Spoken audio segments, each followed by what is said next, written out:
এই প্রথমবার মনে হচ্ছে আমি ফার্স্ট কলাপাতা দিয়ে ভাপা পিঠা তৈরি করেছি। আর এতটাই সহজ একটা রেসিপি, এই ভাপা পিঠা কলাপাতার ভিতরে দিয়ে বানানো এতটাই সহজ, যা না বানালে বুঝতে পারবেন না। ভাপা পিঠা আমরা অনেকভাবেই তো বানিয়ে খেয়ে থাকি, তো ভাবলাম নতুন কিছু করে খাই আর ইউনিকভাবে একটু বানানোর ট্রাই করি। তো আজকে যেই কথা সেই কাজ, সেই ইউনিকভাবে আজকে কলা পাতা দিয়ে এই ভাপা পিঠা সহজ রেসিপি তৈরি করে ফেললাম।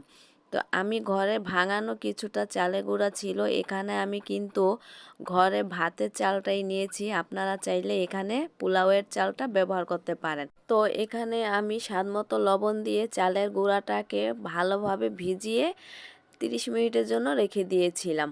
আর রেখে দেওয়ার পরে আমি এইবার একটি ছাঁকনির সাহায্যে এটাকে চেলে নিচ্ছি।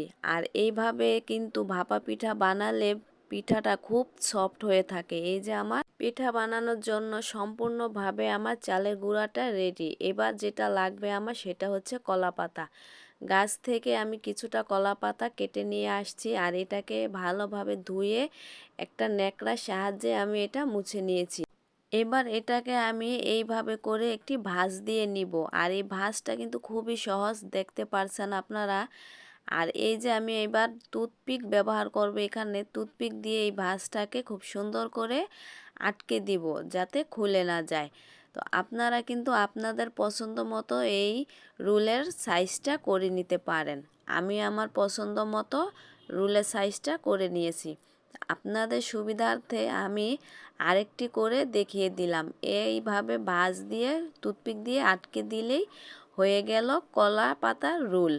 আর এই রুল বানিয়ে এইভাবে সুন্দর করে নিতে হবে যাতে করে ভিতরে পিঠা বানানোর জন্য যে ভাপ দেওয়া হবে সেটা যাতে খুব সহজেই সিদ্ধ হয়ে যায়।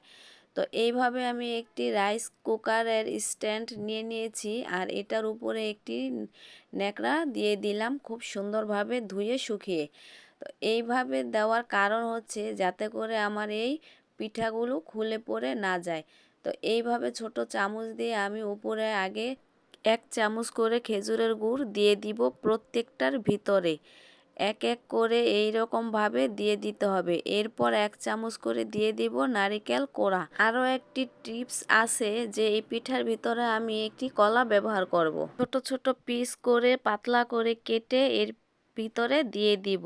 আর এই কলা দেওয়ার মানে হচ্ছে এত সুন্দর একটি ফ্লেভার পিঠা থেকে আসে যা মুগ্ধ হয়ে যাওয়ার মতো। ভাবা যায় বলুন তো, একে হচ্ছে কলা পাতায় ভাপা পিঠা, তার উপরে কলা দিয়ে এইরকম একটি পিঠা বানিয়ে যদি আপনি মেহমান আপ্যায়ন করেন, তারা কিন্তু খুবই খুশি হয়ে যাবে আর মুগ্ধ হয়ে আপনার প্রশংসায় পঞ্চমুখ হয়ে যাবে।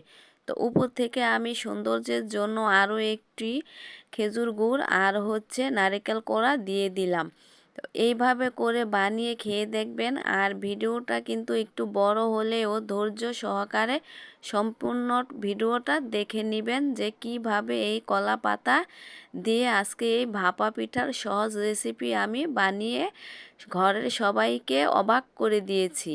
এই ভাপা পিঠা বানাতে কিন্তু তেমন কোনো উপকরণ লাগে না, সেটা কিন্তু আমরা সবাই জানি। তো সব কয়টা পিঠা কিন্তু আমার বানানো হয়ে গেছে। দেখেন এতটাই লোভনীয় আর সুন্দর দেখাচ্ছে, আমার তো মনে হচ্ছিল আমি কাঁচাই খেয়ে ফেলি। সবুজের ভিতরে কিন্তু দৃশ্যটা খুবই ভালো লাগছিল।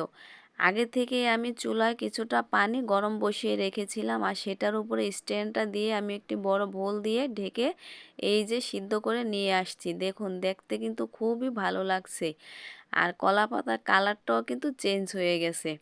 তো এই যে আমার পিঠাগুলো কেমন হয়েছে আপনারা কিন্তু কমেন্টে জানিয়ে যাবেন। আর বাসায় কিন্তু একবার হলো ট্রাই করে খেয়ে দেখবেন, খুবই মজা হয়েছিল।